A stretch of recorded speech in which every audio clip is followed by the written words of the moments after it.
welcome back to RAYGO Reactions.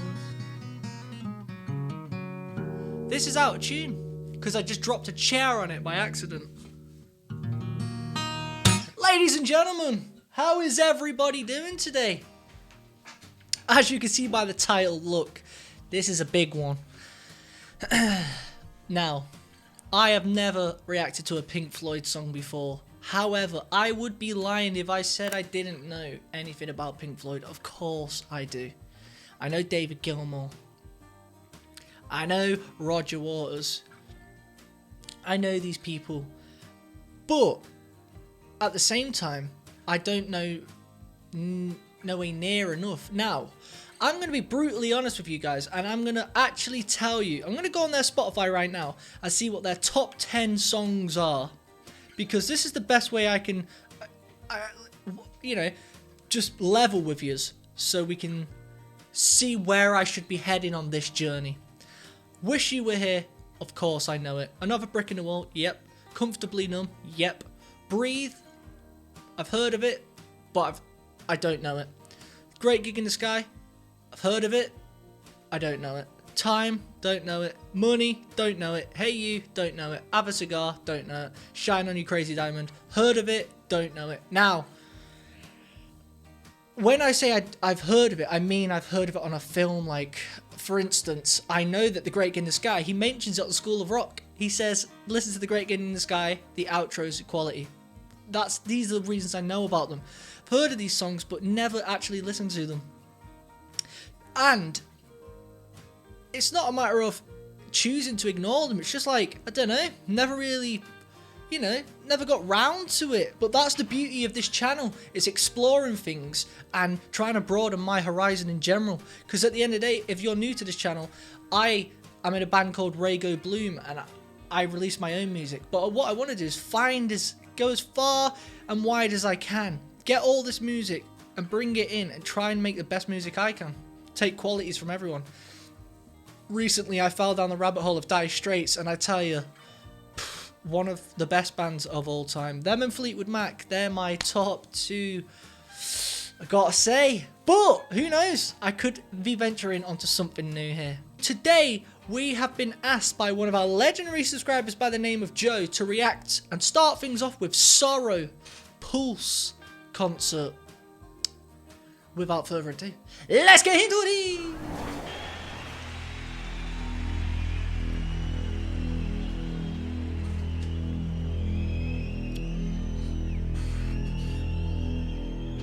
Let's crank it up. Crank it up.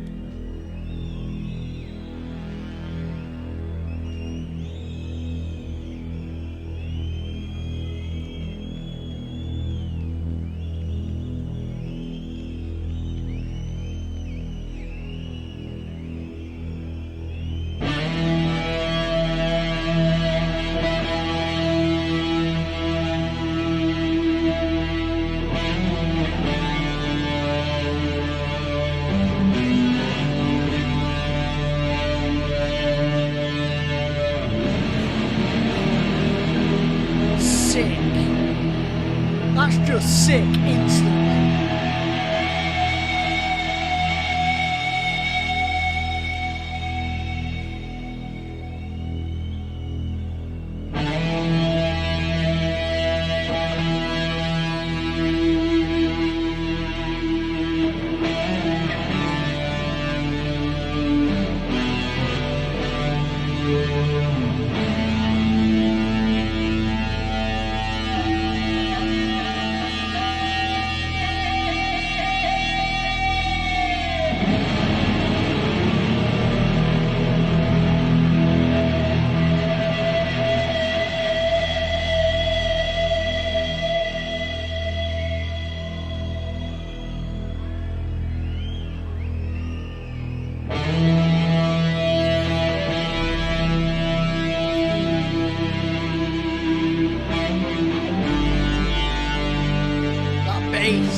Sweet smell of a great sorrow lies over the land.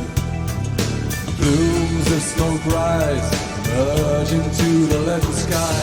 A man lies and dreams of green fields and rivers, but wakes to a morning with no reason for waking.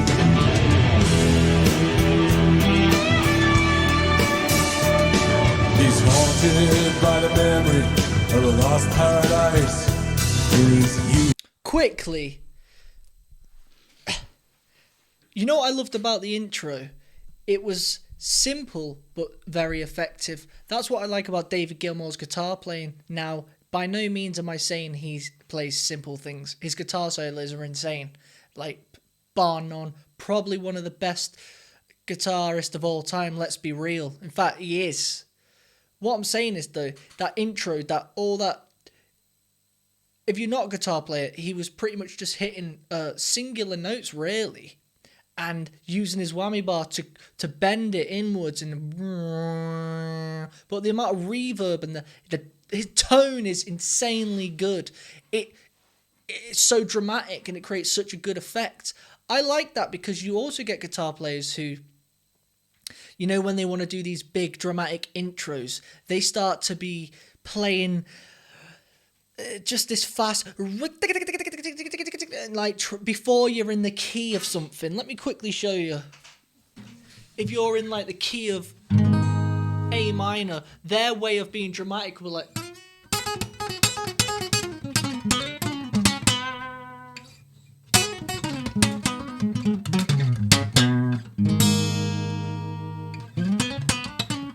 And just do all that stuff. And personally, that ain't for me. That ain't for me. Even you could be going triple as quick as that, just hitting all these notes. I'm just like, mate, there's no emotion here. This is just you shredding out, which is cool and all. Listen, no one likes shredding as much as this guy. You know what I mean? But keep it. I don't know. That just isn't for me. Like this kind of stuff, how simple realistically that was, and so effective. Sometimes the simplest things are the most effective, if you ask me. Secondly, the drummer, those cymbals up there, you could say it's not necessary.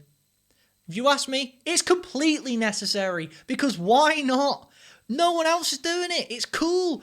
I need space around me. I might need to do it. It creates effect. It creates performance. And that's why Pink Floyd are known as, bro, one of the biggest bands of all time, and they put on a show. So all that to me, I love it. Everything I've seen up to now, quality. Let's go. For a dream, he can't be precise. He's changing forever to a world that's departed. The bass. Not enough, it's not enough.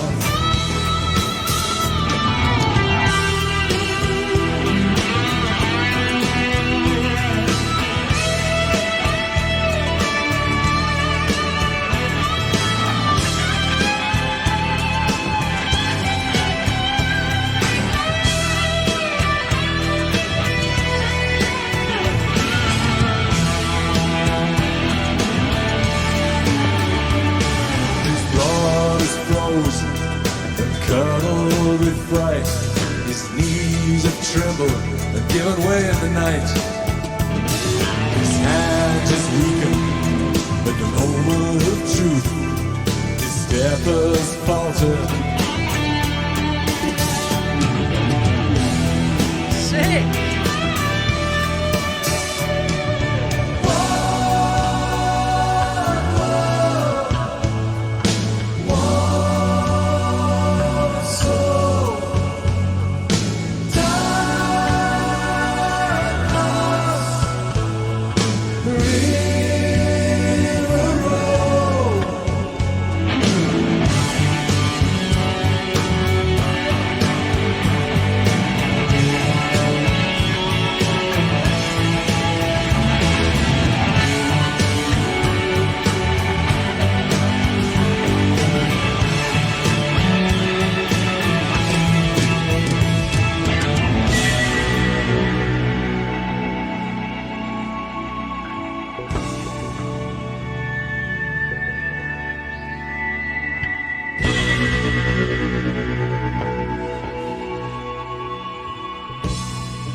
in my eyes that blinds my sight. And there's a silence that speaks so much louder than words.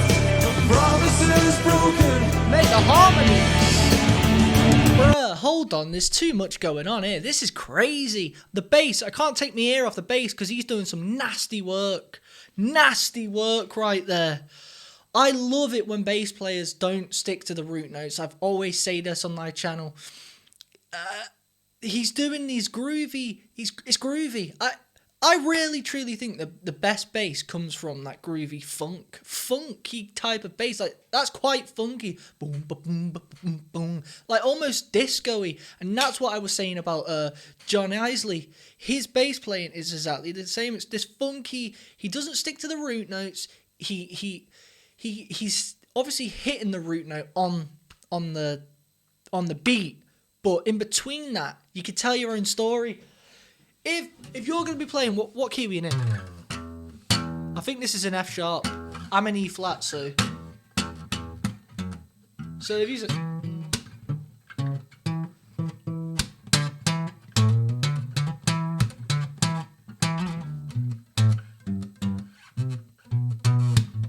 so let's say as long as you're hitting yours on the boom. You know that's when I've got to hit my note. But in between that time, tell it. Do what you want. You got to hit it. Hit it. But in time. Do what you want in between there.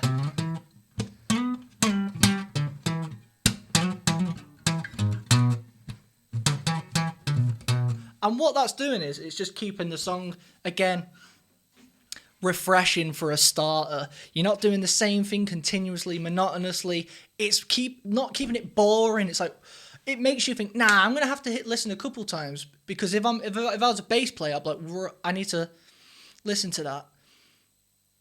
Like if you're let's say you're a music lover, but then there's a difference between if you like playing instruments as well. Like, because I like playing instruments, I like to listen to everyone individually, the drums. And then I want to hear the bass.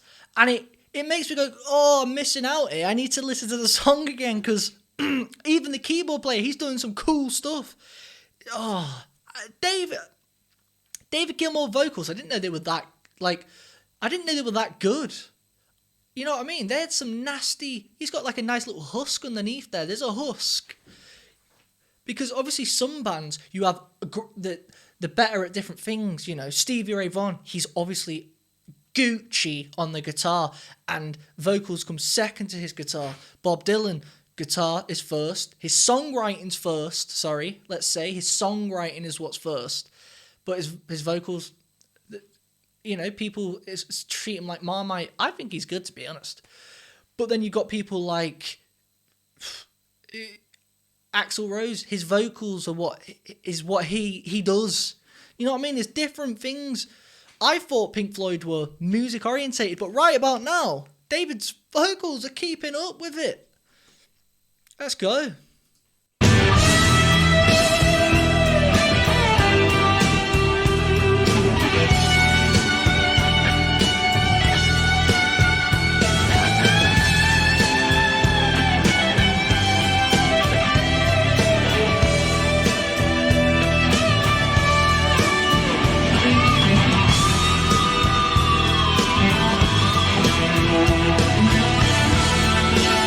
John on it.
Right, guys, we need to break this down, but before we do, that had a nasty guitar part there, which is stuck in my head since. It went dee-doo-doo-doo, dee. It was like, huh? Ooh, dee-doo, dee-doo.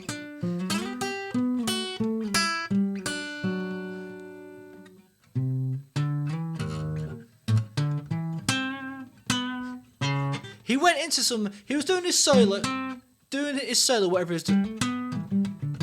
But then he went into this.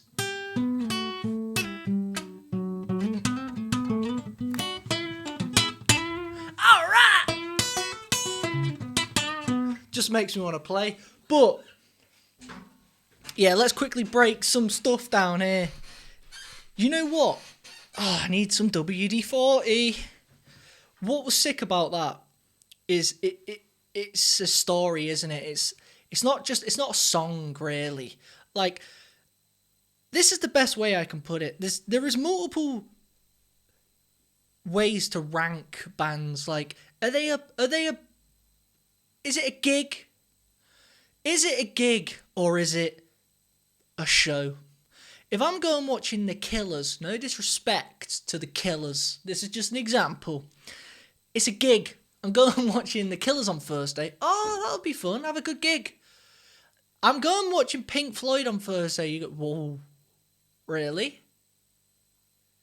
Okay. That's going to be a... How are you getting there? Train? Are you staying in a hotel? You know what I mean? This must be something big. It's a show. Have you bought an outfit for this? Like, that's how you separate music in my eyes. Now, saying that, if I'm going to... Pink Floyd to me, now I've got a long way to go because I don't know much about them. But again, there's another way of ranking it. Like, would you put Pink Floyd on at a barbecue? No, you wouldn't. That's not a bad thing. You know what I mean? You would stick like the Eagles, Take It Easy on, bit of Elvis and whatnot. Pink Floyd are one of these bands where you have to... to me, anyway, this is all personal preference. I feel like I have to, again, go to a show and watch them live. Let me hear this live. Or sit down and have a few beers and watch them. I feel like I'm always got to watch them if I'm listening to them almost. I don't know why. It's not a singy song, is it? When I'm listening to music, again, this is all personal preference. Don't come at me. We've all got an opinion, and mine might smell like for all I know. But, I'm not taking anything away from them, by the way. They're unreal. And I like that. What I'm getting at is I like that. Sometimes I want to turn all the singy, songy stuff off and just watch it. On a Saturday night, I will have a few beers in my own living room and stick some cool stuff on. And I think this is what's going to happen, guys, with Pink Floyd. I think I'm going to check out their stuff and it'll be one of them where I was like, put that performance on by Pink Floyd in 2001 where they did this. Put that one on in 1982 when they did that. And it's just, you know what I mean? It's shows. I think that's what I'm going to get with these. 50th anniversary, it's saying on my screen. Like, what? I've got a long way to go. Question is, what next? That performance, unreal. Absolutely unreal. Just, you just don't see that anymore, do you? You don't see that kind of performance. Like the breakdowns, all the little breaks. The drumming as well. He was doing this thing where he was, as you was probably all aware anyway, he was stopping. And then the music, boom. And then he kept beginning, stopping. Literally stopping the drums and then going again. That was sick. Never have I actually heard that kind of thing in a song before. And again, this is why I love this, because I will use that. I will literally use that technique in one of my songs. I'll be like, actually, you know what? I could use that in the solo section where the drums come to a halt and 2 seconds later, they come back in again. Then they drop. Sick. Guys, what do you reckon? Let me know. Leave it in the comments if I should do any more Pink Floyd. Like this video, share it and subscribe. Most importantly, I'm in a band called RAYGO Bloom. I'm going to love yous and leave you with my latest song. This is called Healthy Man. Peace!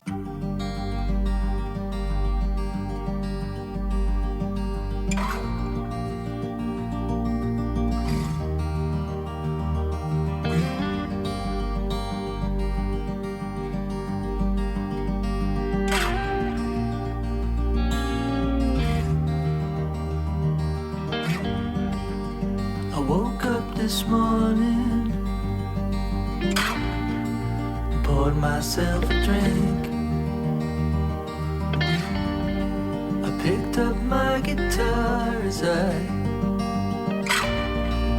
looked out to the sea. I didn't think much of it, it's nothing I've never seen. But then I put on the news and I soon realized how lucky I am to be a healthy man.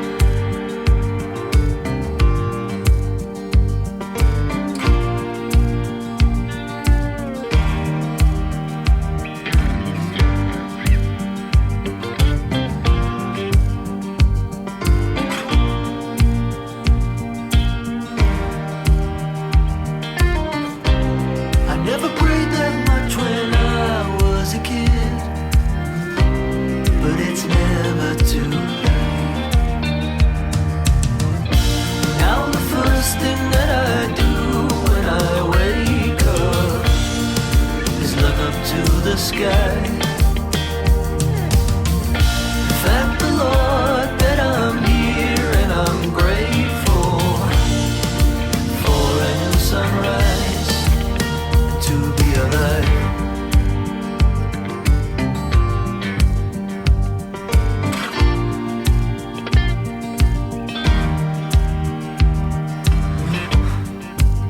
When I put my shoes on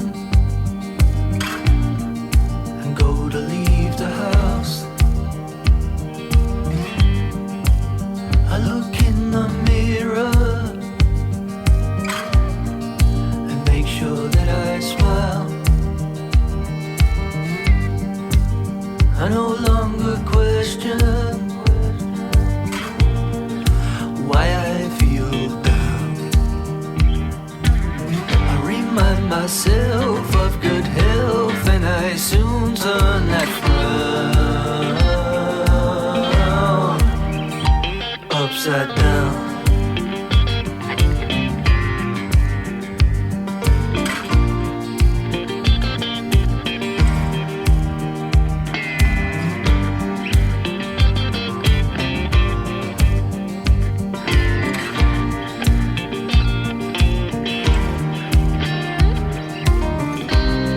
Never prayed that much when I was a kid, but it's never too late. Now the first thing that I do when I wake up is look up to the sky.